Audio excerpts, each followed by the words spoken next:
Part 3. Directions. You will hear some conversations between two people. You will be asked to answer 3 questions about what the speakers say in each conversation.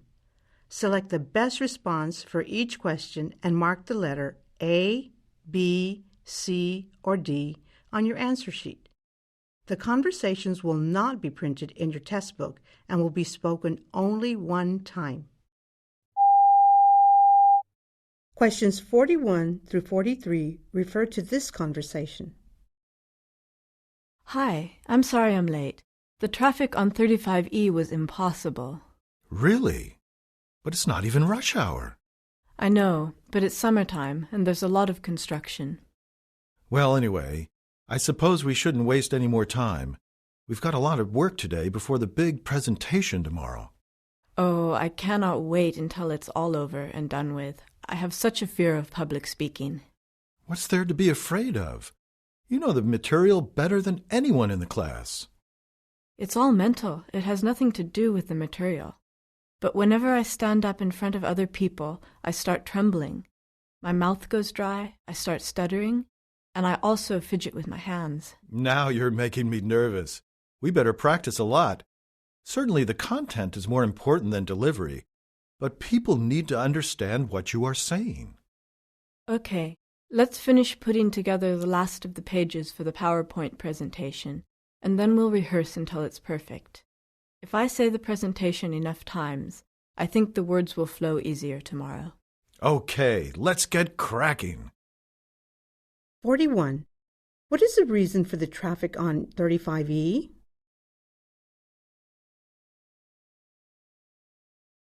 (42) What is at fault for the woman's nervousness?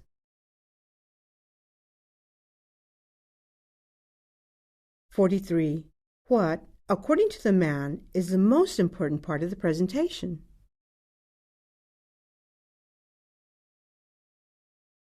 Questions 44 through 46 refer to this conversation. Joan, have you seen the night file? It was on my desk this morning, and now it is nowhere to be found. I think Meredith said she wanted to look it over before the meeting with the administrators tonight. Well, where is Meredith? I haven't seen her for a while now. I think she's out for a few hours. She said something about meetings at the other office. I'm not sure, to tell you the truth. I'll have to call her on her cell, and I really need that file. I need to have it memorized by the meeting tonight, and I haven't even glanced at it yet.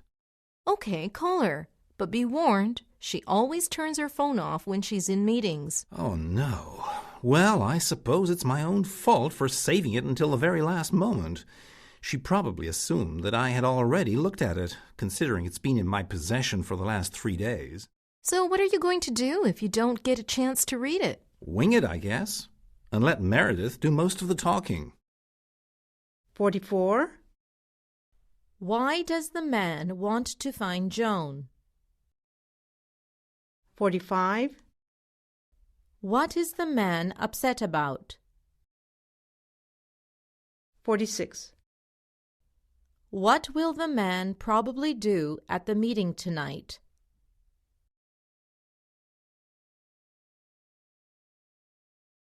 Questions 47 through 49 refer to this conversation.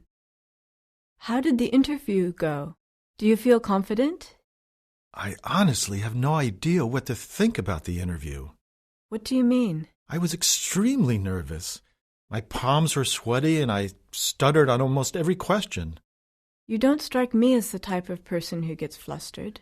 I usually don't, but this man was so intimidating. He had such an arrogant presence to him. After the question, he leaned back in his chair and crossed his arms as if he had just dared me to answer a question and expected me to fail. I'm sure that was just his strategy. He probably wanted to observe how you handled pressure. It really threw me off guard. I really wish I could have come off as more confident. Well, don't forget that the decision is not entirely dependent on the interview. You have an outstanding academic record. You did an impeccable job on your application, and I have no doubt that your references will sing your praises to them as well.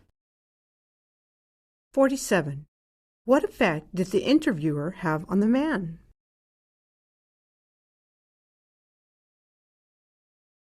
(48) What, besides the interview, could help the man get the job?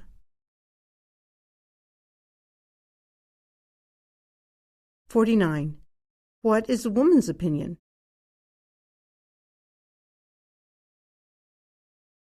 Question 50 through 52 refer to this conversation. Here it is. Carousel A. And it says right here on the monitor that this has the luggage for flight 532 arriving from New York. It sure is crowded here. We're going to have to really push and shove to get to our luggage. Well, we don't have to be at the convention center for another 3 hours, and both the hotel and the center are only minutes away from the airport. What do you say we go and get some coffee over at that coffee stand in the corner? That's a good idea. We can let the crowd die out a little bit and then come claim our luggage. Plus, I'm falling asleep. I could really use a caffeine kick. Let's go then. My treat. You don't have to do that. Let me get it. No, I insist. Consider it a small thank you for letting me ride with you to the airport this morning. Okay, but I'll get the coffee on the way back. Deal. 50. Where are the two individuals? 51. Why are they going to get coffee? 52. Why does he want to pay for the coffee? Questions 53 through 55 refer to this conversation. Excuse me, is this Dr. John Evans' office? It sure is. Do you have an appointment? No, actually. His name was given to me by a colleague. I've been suffering from insomnia for the last few months. I've gone to MDs and taken herbs, and nothing seems to work. I thought a psychologist might help me work through the stress that is causing the insomnia. That sounds like a reasonable solution to me. Now, Dr. Evans is booked every day, so I'm afraid you can't see him without an appointment. I figured that much. I just came to the actual office instead of calling because I was in the area. Can I make an appointment with you then? Definitely. We'll schedule you first for a half-hour consultation.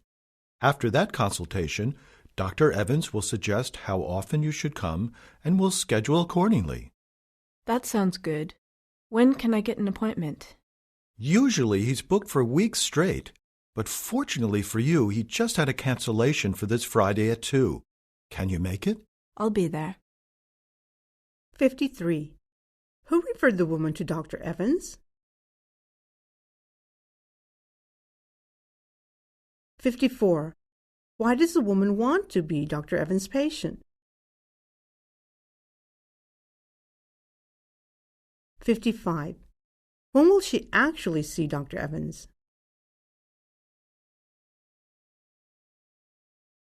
Questions 56 through 58 refer to this conversation.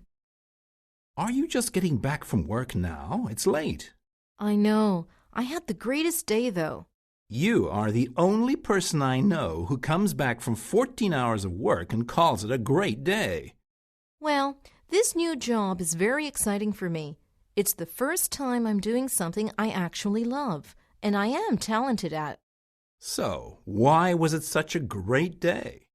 My boss let me sit in on a meeting with the Calvin Klein designer, which I take as a sign that she is preparing me to have more responsibilities in the future. I think that is a safe assumption. Also, I told her I liked a certain design, and she ordered a ton of it. It sounds like you are really earning the respect of your boss, and quickly, too. You have accomplished a lot in just 2 months on the job. 56. According to the man, what is unique about the woman?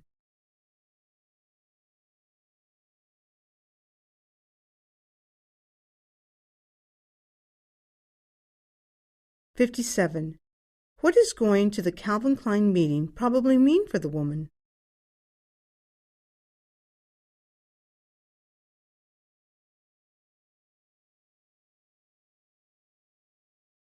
58. Why did the boss order a lot of a particular design?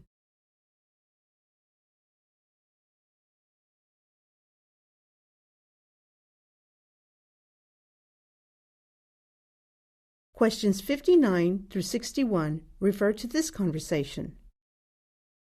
Are you leaving for home already, Ed? It's only 3:30. I know, but I've been here since 7. Why the sudden change of schedule? I've never known you to be an early bird. I'm definitely not, and I'm somewhat sleep-deprived. But my son is in the state soccer tournament, and I can't miss any of his games. You are such a dedicated father, and an employee at that. I'm not nearly as efficient as you are in the office, but the first thing I do when I come home is take a nap. I don't know how you have the energy to work full-time and have a family. Well, I wasn't up to it at your age, that's for sure. This is only your first year on the job. It takes a while to get a rhythm. Once you're settled here, you'll find you'll have more energy for other aspects of your life. I promise. Okay, I better go. I can't miss kickoff. Have fun and good luck to your son. 59. Why is it acceptable for Ed to leave at 3:30?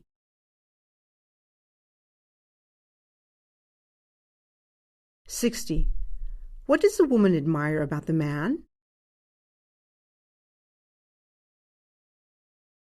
61. How does the man reassure the woman?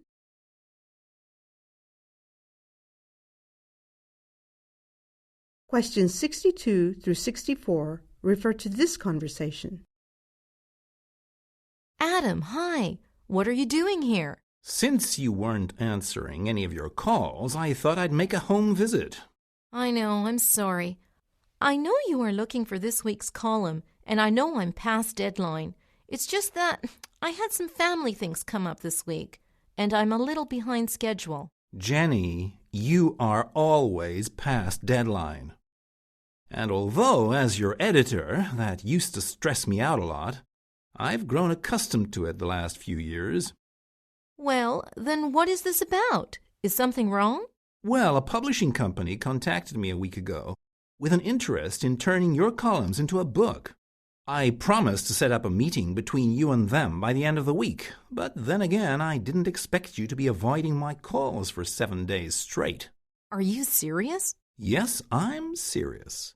But they are starting to think that you are not serious. I've set up a meeting for today at 4. Can you make it? Of course. 62. Where does this conversation take place? 63. What has the man gotten used to? 64. What does the publishing company want to meet with the woman about? Questions 65 through 67 refer to this conversation. As I said over the phone, I've been an accountant for the last 10 years and have recently quit my job. I want to find a career that I'm passionate about. And what provoked your interest in advertising? Well, there's still a lot for me to learn about the field, but it seems to grant me the opportunity to exercise both my creativity and my intelligence. That is certainly true. And there is actually an opening at the agency. Honestly? What position is it? It's an unpaid internship. It will allow you to dabble in the various aspects of the advertising world, so you can find a specific area that suits you best. Also, it will allow you to develop a strong portfolio. But did you say unpaid? Well, yes. Remember, you are starting a new career, so you're going to have to start at the bottom and work your way up. It will be years until you make what you were making at your old job. 65. Why does the man want to be in advertising? 66. According to the woman, why should he get the job at the agency? 67. What is the man concerned about? Questions 68 through 70 refer to this conversation. Do you think James will get the promotion? He definitely has a good chance and certainly deserves it. But remember, Paul is the boss's nephew, and he is also up for the job. But Cindy is a fair boss. She would never promote someone who was less qualified just because they were family. I don't think she would do it consciously, but it may play some role in her decision-making. I mean, it's not like Paul is completely unqualified for the position. If Paul and James are neck and neck for the position, Paul certainly has the edge. Well, James will just be wrecked if he doesn't get it. He's been working so hard. Let's just hope for the best. 68. What might hinder James's chance at the job? 69. What does the woman think about Paul? 70. What does the man know about Paul?